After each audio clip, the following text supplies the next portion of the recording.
Hey, it's Paul Zweben of the Zweben Team of Douglas Elliman. And when I turned 42 years old, I left the restaurant business. And for the last 17 years, I've been a real estate agent with my wife, Carolyn Zweben.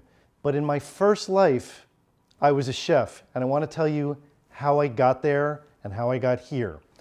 So in 1979, I had taken 2 years of home ec at Bloomfield High School and junior high.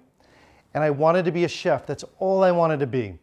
And I remember walking up to my 4'10" Jewish grandmother and saying, "Grandma, I'm gonna be a chef." She dropped her pans, she looked at me like this, and she started screaming and cursing at me. And she said, "You should be a doctor or a lawyer." And that really angered me, and all I wanted to do was show her how great of a chef I would be. I began to be an apprentice baker at Brookdale Pastry Shop in Bloomfield, New Jersey. That was in the mornings when I was in high school.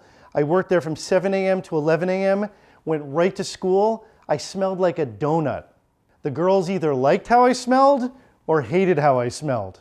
I had friends that called me Cookie because I smelled like a cookie. At night, after school, I worked at the Sandalwood Restaurant in Clifton, New Jersey on Route 46. I accumulated as many hours as I could, and I applied to the Culinary Institute. And 40 years ago, in 1982, September 28th, I started at the Culinary Institute of America.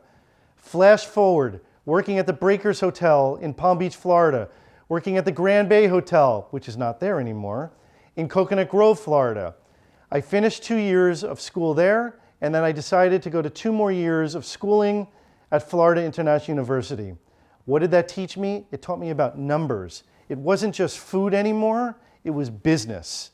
When I graduated school after getting a 4-year degree, I came back, I worked at a big hotel in Morristown, New Jersey, and then decided it was time to go into New York City and really hone my skills. My first job was at the River Cafe. It was in 1988. I made $8.75 an hour, and I was a line cook for David Burke. David knew that I wanted to be a sous chef. And 6 months later, I was promoted to a sous chef, and essentially between me and 2 other sous chefs and David's skills, we ran that kitchen for the next 3 years. In 1991, I looked at David and I said, "It's time for me to be a chef." And he said, "You're right." And it was almost like I was a little bird and he was pushing me out of the nest. I went and got a job at Chelsea Central, which was on 10th Avenue and 23rd Street in Chelsea, where Mermaid Inn now is, and I got 2 stars from Brian Miller of the New York Times. I would say he was the best reviewer of all time at the New York Times. After that, I realized that if I was going to really make money in this business, I had to partner up with a bunch of guys, and I did.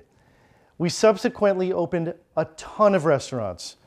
Rain East, Rain West, Django, Union Pacific, Main Street, Bar Bow, BLT Prime on 22nd Street, and BLT Steak on Washington, D.C.